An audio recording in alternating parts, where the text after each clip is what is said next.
Hello everyone. In this video I will show how to solve knapsack problem with genetic algorithm and in Python.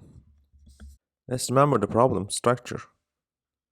We have different items and our items have weights and values. In this example we have 8 items and our main objective is getting the highest value. We have different items and we want to put them in our knapsack because they are valuable. But the problem is we cannot pick all of them because they are too heavy for our knapsack. We have a constraint, carry limitation. In this example, I determined 25 kilograms. As you see, total weight is bigger than our limitation. So we have to pick some of the items. And our objective is getting the highest value. Because as you see, there is no linear relationship between items. An item can be heavy, but the value can be less. So we can create a table to express our items and their weights and value information. So let's look at one item, item 1. As you see, the ID is 0, you can give name or other properties, and the weight is 4 and the value is 12. Okay, how can I find the best solution? Genetic algorithm will help us. Okay, let's look at a solution, valid solution. Using this table, I can write a solution like that, 0, 1, 1, 1, 0, 1, 0, 1. So as you see, you can think this is a list, and each element of a list will be a binary, 0 or 1. If the value of element is 0, that means we will not include this item to a solution. But if it is 1, that means we selected this item and put it to our knapsack. So we will include the weight and value of this item. For this solution, as you see, our weight is 24. So that means this solution is valid because 24 is less than our limitation, 25. Then I can get the value of these items, item 2, 3, 4, and 6, and 8, and the total value is 76. One of the best solutions, by the way. And of course, we will use genetic algorithm to find the best one. And as you see, I can express a solution with a Python list. Let's look at our code. We have 3 files. One of them is our dataset, items.txt. As you see, each line represents an item. 0 is the ID of the item, 4 is the weight of the item, and 12 is the value. You can modify the dataset according to your problem. And the second file is items.py. If your problem has different constraints, more complicated ones, then defining a class like that can be helpful because you can define different properties or functions. Actually, we don't need this kind of class, but I just want to show that this will be a good option for you if your problem is more complicated. Then we have main file. Everything actually is inside this file. Let's look at the source code. It's quite easy. At the beginning, I import random. We will use it for especially create a random solution and items, and matplotlib for plotting a graph at the end of this process. So our input will be a file name, in this case items. Items and main Python file are in the same directory, so I just wrote the name of the file. But if your input file is not in the same directory, then you should write the file path, okay? And as a constraint, we have a limitation for the carrier limit. So for this problem, it is 25. And we have parameters for genetic algorithms. Population size, which means the total number of solutions in each population, in each generation. And the generation size actually is the iteration number of the general flow. So there will be 100 generations, and in each generation, there will be 10 solutions because the population size is 10. And the last one is mutation rate. We will not implement mutation operation to all solutions. Therefore, I want to use a rate like 0.1. That means we will implement mutation operation to nearly 10% of the solutions. Okay, here I'm just getting the items from the text file. So I created the item list, and inside this 4, I just use the strip and split, then create an item object using each line. Remember, each line represents an item. So at the end of this process, we have an item list, and each element of the list actually is an item object. So we have 8 items in our dataset, and this is a random solution. 0, 1, 0, 1, 0, 0, 1, 1. Remember our constraint, total weight of the picked item should be equal or less than the carrier limit value. In this case, less than 25. And the objective, of course, is getting the highest value. Now let's look at the functions. First one is create a random solution. The parameter is our item list. Then a solution will be a list again. We will use this list, item list. So the length of the solution and the length of the item list should be equal. So I'm using this for loop here and adding random values, 0 or 1, to the list. But of course, you can use different methods, different ways to describe the similar functions, right? For the rest of the source code, you can create your own functions. I'm trying to use the simple forms to explain it better. Okay, let's look at this one. Valid solution. To understand if it is valid or not, we should check it according to our constraint. So the parameters is item list, solution list, and the limitation. So we will get the total weight of the solution list, and then we will compare it with our limitation. If the total weight of the solution list is bigger than limitation, then this is not valid, right? So return false. But if the total weight of the solution list less than limitation, then this is valid, so return true. Quite simple. And another one, calculate the value. So with this function, we will calculate the total value of solution list. Again, we have item list and solution list. Same approach, just return the total value of solution list. Remember, our solution list is a Python list and it can take only binary values, 0 or 1.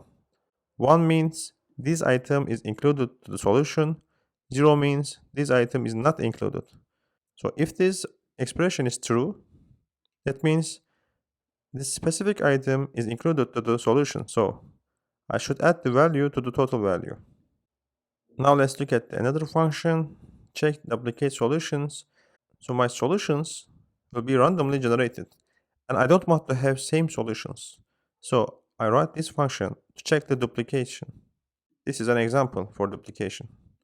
Now let's start with the genetic algorithm functions, the initial population. I will use these functions, create random solution, valid solution, and check duplicate solutions inside this function. And the parameter is population size, item list, and the limitation. So after creating a list as population, I'm using while loop here, and the I should be less than population size. Then using create random solution, I created a new solution. Then I'm using valid solution function to check if this solution is valid or not. If it is valid, then I'm checking the population size, length of the population. If length of the population is equal to 0, that means there is no any solution inside the population. So just add the solution to the population and increase the I.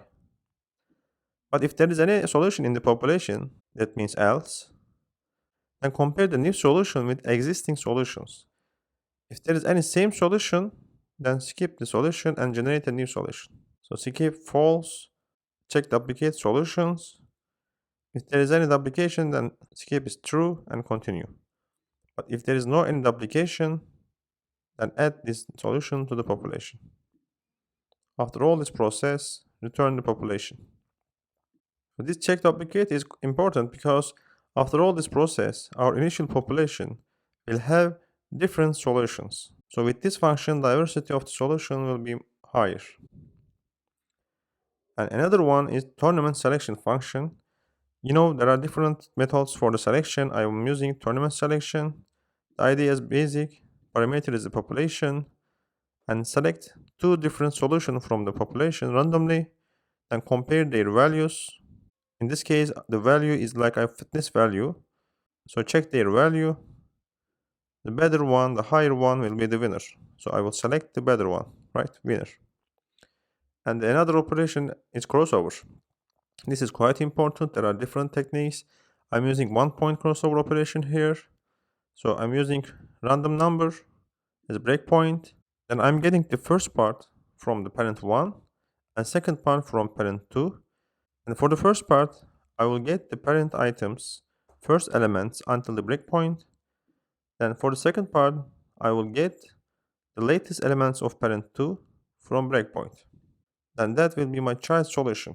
Of course, I will check if it is valid or not. If it is valid, then return the child. If it is not valid, then return the function. So this is recursive. And mutation operation, I'm using 1-point mutation operation.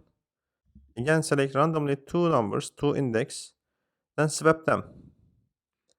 If the new solution is valid, then return this mutated solution. If it is not valid, then return the mutation function again. So again, it's recursive. Okay, now here in this create generation function, I will use tournament selection, crossover, and mutation functions to generate a new generation. Parameter is population and the mutation rate. And inside this for loop, first of all, I will select parent 1 and parent 2. Then I am using crossover to create a child solution. Then according to the specific rate, mutation rate, I will implement mutation operation to sum of childs, sum of solutions. Then I'm adding this solution to our new generation. I'm using the existing population and for loop. That means the length of new generation will be the same with the previous population. And the best solution function just for getting the best value of generations. So there will be different solutions in each generation, and I will calculate the value of each solution inside the generation and find the value of best one. And the value list is just for the plotting. And here, this is our main function, genetic algorithm function. So I will get limitation, population size, generation size, mutation rate, and item list as parameters. Then I will use initial population to create an initial population. And inside this for loop, I will create a generation using existing population, the initial population, and I will print the first solution of each population and its value, and I will find the best solution of each generation.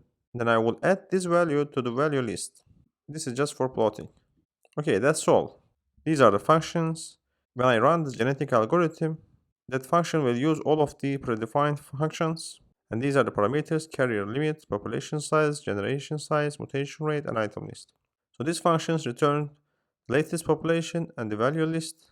When I run this code, I will see solutions and the values, and I will use this value list just for the plotting of values over the generations. Let's run the code. Okay, as you see, at the beginning, the value is 51, 46, 69, but then after some point, it will reach to 76, and then 78, and finally the best value is 78. But remember, these are not the best solutions of each generation. These are just the first solution of each generation, because I use, pop 0. But if you look at the graph, we will see something like that. These are the generations, these are the values. As you see, from less than 70, it reaches to 78. Then after some point, there is no any improvement. And to prevent this increase and decrease, here, you can use elitism. Elitism means select the best solution of each generation and directly add to the new generation without any selection, crossover, etc. This is the solution of knapsack problem with genetic algorithm in Python. Thank you for watching.